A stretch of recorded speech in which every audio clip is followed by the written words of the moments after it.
Twelfth. ठीक है, देखिए आज पढ़ने वाले हैं इस लेक्चर में वेपर प्रेशर क्या होता है, वेपर प्रेशर के बाद पढ़ेंगे इवेपोरेशन क्या होता है, कंडेंसेशन क्या होता है, वेपर प्रेशर और बॉइलिंग पॉइंट में रिलेशंस क्या होते हैं, एंड आगे भी और भी टर्म पढ़ेंगे। बहुत इंपॉर्टेंट है ये लेक्चर आपके लिए। तो आइए स्टार्ट करते हैं। सबसे पहले बात करेंगे अपन वेपर प्रेशर के बारे में। देखिए अगर मैं आपसे कहूँ कि व्हाट इज वेपर प्रेशर तो आप क्या बोलेंगे? तो अगर आप पूरे वीडियो में सही से बने हैं ना तो आपका पूरा कॉन्सेप्ट ऐसे क्लियर होगा, सोच भी नहीं सकते हैं। देखिए वेपर प्रेशर क्या होता है, जब भी हम एक कंटेनर लेते हैं और कंटेनर लेने के बाद उसमें वाटर रख लें और उसको हम हीट करें, तो हीट करने के बाद मॉलिक्यूल बहुत ज़्यादा जब हीट हो जाता है तो उसके अंदर काइनेटिक एनर्जी आती है वाटर मॉलिक्यूल के अंदर।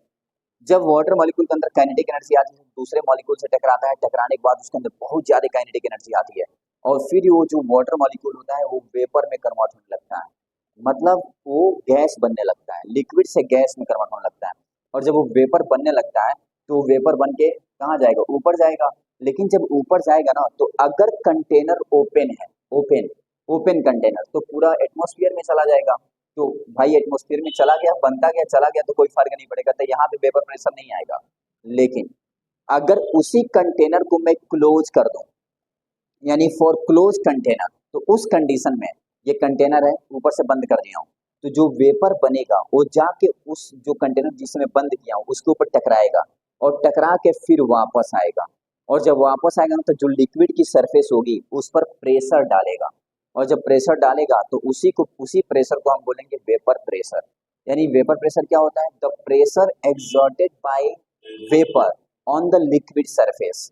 यानी वेपर के द्वारा जो लिक्विड सरफेस पे प्रेशर एक्सर्ट किया जा रहा है, डाला जा रहा है, उसी को बोलते हैं वेपर प्रेशर।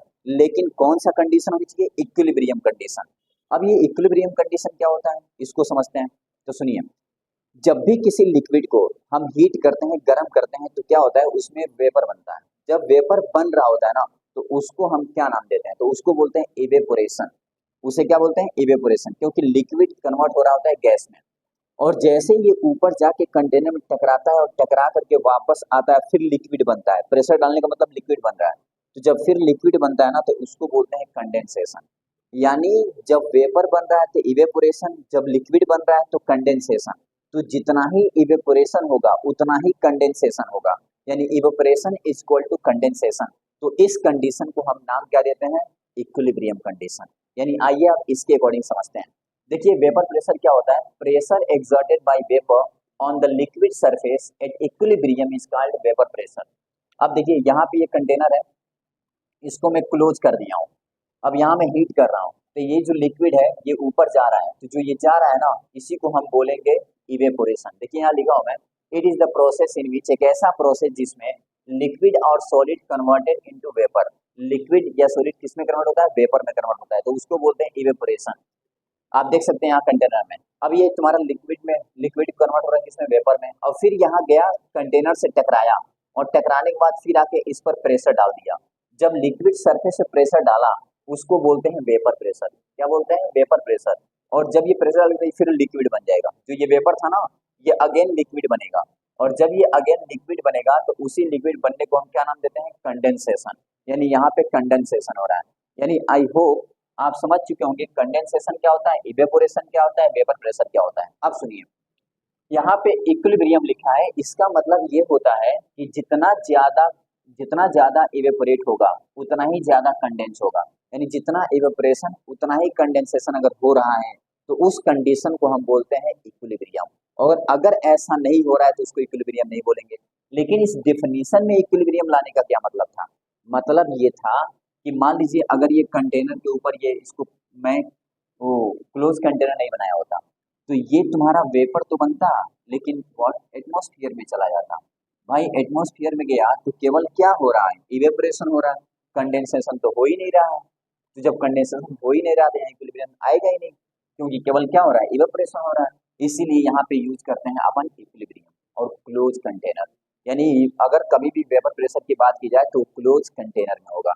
आई होप कि आप समझ चुके होंगे, इसको लिख लीजिए फिर आगे बता दें। तो अभी आप लोगों ने सीखा कि वेपर प्रेशर क्या होता है, इक्विलिब्रियम कंडीशन क्या होता है, एंड इवेपोरेशन क्या होता है, कंडेंसेशन क्या होता है। अब देखिए आपको बता रहा हूँ मैं कि अभी मैंने बताया था इक्विलिब्रियम, वो कंडीशन क्या होता है कि at equilibrium rate of evaporation is equal to होता है रेट ऑफ कंडेंसेशन, यानी इक्विलिब्रियम कंडीशन में जो रेट ऑफ इवेपोरेशन होता है वो रेट ऑफ कंडेंसेशन के इक्वल हो जाता है, ये आप याद रखिएगा। अब सुनिए, मैं बात कर रहा था कि मैंने कहाँ तक बताऊंगा कि वेपर प्रेशर और बॉइलिंग पॉइंट में रिलेशन। उससे पहले हम सीखते हैं बॉइलिंग पॉइंट होता क्या है। अगर किसी ने पूछ लिया what is a boiling point, क्या बताएंगे? तो बॉइलिंग पॉइंट एक टेम्परेचर होता है, the temperature at which vapour pressure of pure liquid, vapour pressure of liquid, the temperature at which vapour pressure of liquid is always equal to atmospheric pressure. बहुत important point है, सुनिएगा फिर again repeat कर रहा हूँ। कोई पूछे what is boiling point, आप बोलिएगा कोई लिक्विड है, उसको मैंने हीट किया तो उसका वेपर प्रेशर बना, भाई वेपर का वेपर प्रेशर बना, जो उस लिक्विड का वेपर प्रेशर बना वो अगर इक्वल हो जाए एटमॉस्फेरिक प्रेशर के, जो एटमॉस्फेयर हमारे ऊपर प्रेशर डालता है, यानी एटमॉस्फेरिक प्रेशर कितना होता है 760 mmHg होता है। जो एटमॉस्फेयर है ना, इसका जो प्रेशर होता है 760 mmHg होता है, यानी एक ऐसा टेम्परेचर जिस पर लिक्विड का जो वेपर प्रेशर है वो एटमॉस्फेयर के वेपर प्रेशर के इक्वल हो जाए, तो उस समय जो टेम्परेचर होगा उस टेम्परेचर को बोलते हैं बॉइलिंग पॉइंट। यानी सिंपल में इंग्लिश में कैसे लिखेंगे, द बॉइलिंग पॉइंट क्या होता है, the temperature at which vapour pressure of liquid is always equal to atmospheric pressure is known as boiling point. इसको हम बॉइलिंग पॉइंट बोलेंगे। आई होप कि आप समझे होंगे बॉइलिंग पॉइंट क्या होता है। यानी बॉइलिंग पॉइंट एक टेम्परेचर है जिस पर लिक्विड की वेपर प्रेशर एटमॉस्फेयर के इक्वल हो जाए प्रेशर के, तो उसे बोलेंगे बॉइलिंग पॉइंट। अब ये बॉइलिंग पॉइंट और वेपर प्रेशर में रिलेशन क्या है, इसको समझते हैं।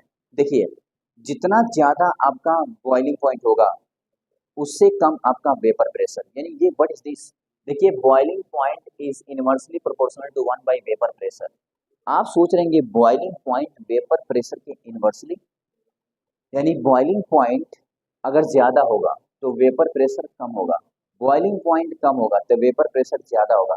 इसका सेंस क्या है, तो मैं सेंस समझा रहा हूँ सिंपल में।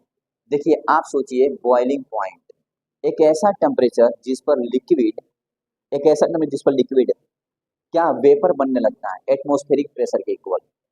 मतलब एक ऐसा टेम्परेचर जिस पर लिक्विड की जो वेपर प्रेशर है एटमॉस्फेयर के इक्वल हो रहा है, तो क्या आ रहा है उस कंडीशन में जो टेम्परेचर हो रहा है उसको हम क्या नाम दे रहे हैं, उसको नाम दे रहे हैं अपन बॉइलिंग पॉइंट।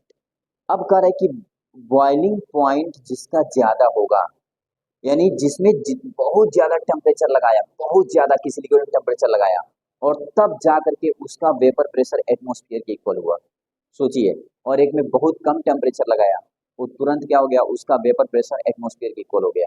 तो बताइए क्या समझेंगे, जिसमें कम टेम्परेचर हो गया उसका वेपर प्रेशर ज्यादा होगा और जिसमें ज्यादा टेम्परेचर होगा उसका वेपर प्रेशर क्या होगा, कम होगा। ऐसे सेंस है, ऐसा सेंस लगाना है यहाँ पे।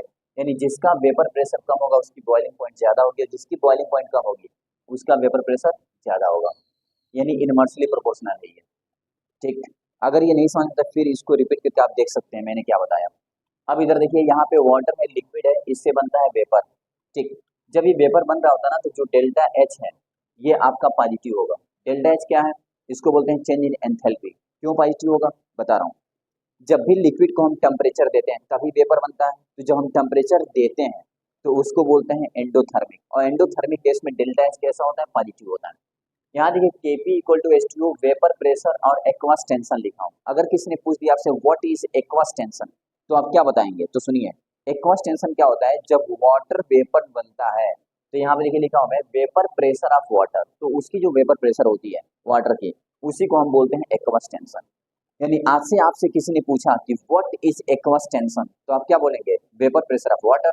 वाटर की वेपर प्रेशर को हम बोलते हैं एक्वास टेंशन, दिमाग में सेट कर लीजिए। अब सुनिए, यहाँ पे लिखा हूं मैं vapour pressure is only depends on the temperature because KP depends on only temperature.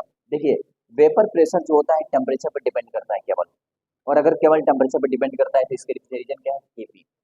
यहाँ देखिए प्रैक्टिकली अगर देखा जाए तो जो 25 डिग्री सेल्सियस वेपर प्रेशर होता है किसी भी लिक्विड का, किसी भी लिक्विड का जो वेपर प्रेशर 25 डिग्री सेल्सियस पे होता है वो कितना होता है, 23.8 टोर होता है। 23.8 टोर या 23.8 एटीएम बोल सकते हैं, एटमॉस्फेरिक प्रेशर। क्यों, 760 एमएमएचजी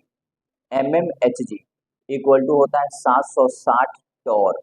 आप सोच सकते हैं, यानी 1 एमएमएचजी में 1 टोर, 760 एमएमएचजी में 760 टोर, और ये होता है 1 atm के बराबर, यानी 1 atmospheric pressure equal to 760 torr होता है।